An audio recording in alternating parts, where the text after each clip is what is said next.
Je suis né le 27 janvier 1756 dans la petite ville de Salzbourg, en Bavière. Mon père, Léopold de Mozart, il est un musicien reconnu et il est très respecté. Il est le maître de chapelle du prince archevêque qui dirige notre ville. Nous avons de la chance car il aime beaucoup la musique. Papa est aussi compositeur à la cour et un grand professeur de violon. Il a écrit une méthode pour jouer du violon et elle a un grand succès.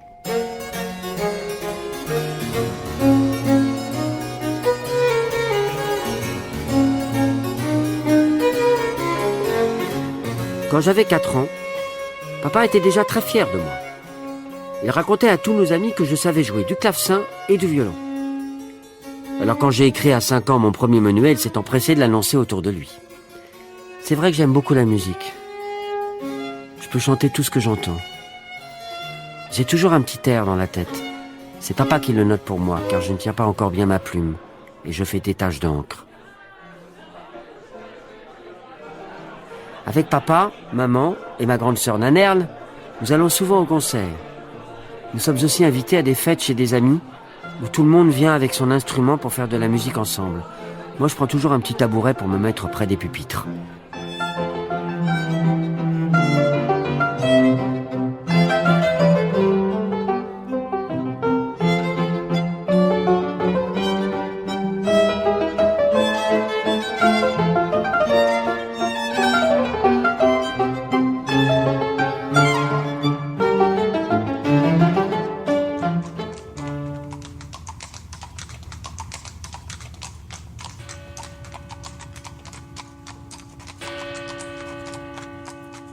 Quand nous nous rendons à la cathédrale de Salzbourg, je suis très excité, car toutes les messes sont accompagnées par 6 orgues. Je tremble toujours de joie quand je les entends. Mon Dieu, faites que je puisse moi aussi composer de la belle et grande musique.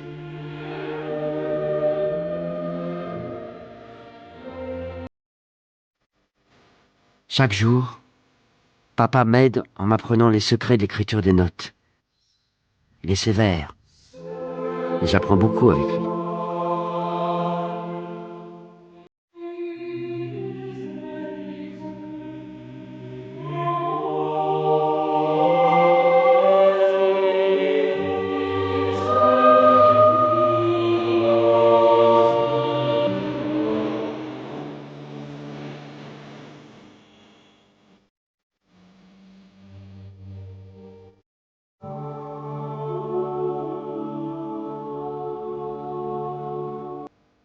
Tout de suite après Dieu, vient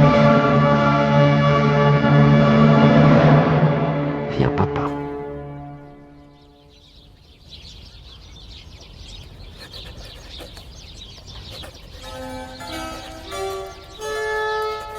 Ce matin, papa est parti à la résidence du prince archevêque avec ses amis musiciens.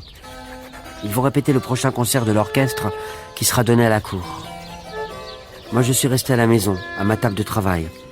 Je devais recopier un menuet composé par papa pour en apprendre les notes. Je suis allé vite. Comme j'avais encore du temps pour moi et de l'encre dans mon encrier, j'ai décidé d'écrire ma musique, celle que j'entends dans ma tête. Toutes les notes se déroulaient comme un ruban dans le vent. Je me suis empressé de les copier sur les lignes de portée. Je n'ai fait aucune rature. Mais quand papa est rentré ce soir, je n'avais pas fini. J'avais encore la plume à la main et ma bougie allait bientôt s'éteindre. Il m'a demandé ce que je faisais, et je lui ai répondu « Un concerto pour clavecin ». J'ai bien vu qu'il ne voulait pas me croire. Alors il a pris mes feuilles pour mieux les regarder. J'étais inquiet de sa réaction. Ses yeux sont devenus tout rouges, et j'ai vu une larme glisser sur sa joue. Je crois qu'il était content.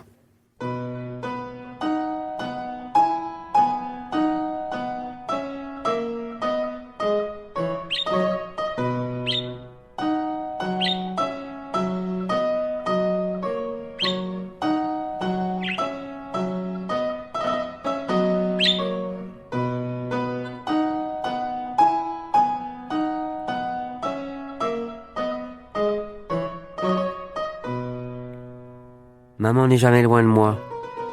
J'aime entendre sa voix douce et gaie me chanter des chansons. Je ne les comprends pas toujours, mais elles me font rêver ou sourire. Parfois, elle invente des mots de fantaisie et nous rions tous les deux. Surtout quand je fais danser notre chien Pimperle. Même mon canari siffle quand je joue du clavecin et que maman fredonne. Et maman se fâche si je tire la queue de notre chat.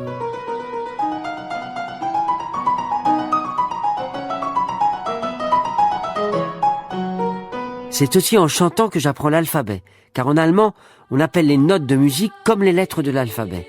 Le A est un La, le D est un Ré. Alors pour moi, c'est facile.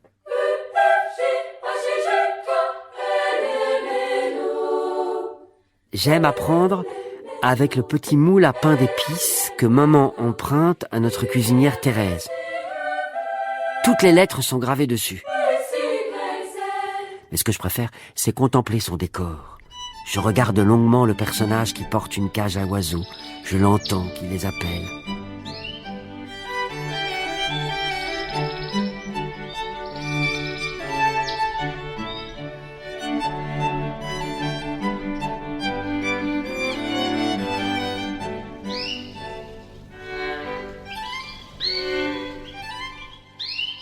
Celle qui a la plus jolie voix de la famille, c'est ma grande sœur, Marianne. Nous l'appelons tous Nanerle. Elle a 5 ans de plus que moi et elle est aussi une grande musicienne. Elle joue du clavecin, du violon et même du piano. Papa est son professeur et nous aimons beaucoup faire de la musique ensemble. Papa joue du violon, Nanerle chante et je suis au clavecin. Nanerle est très douce avec moi et très patiente.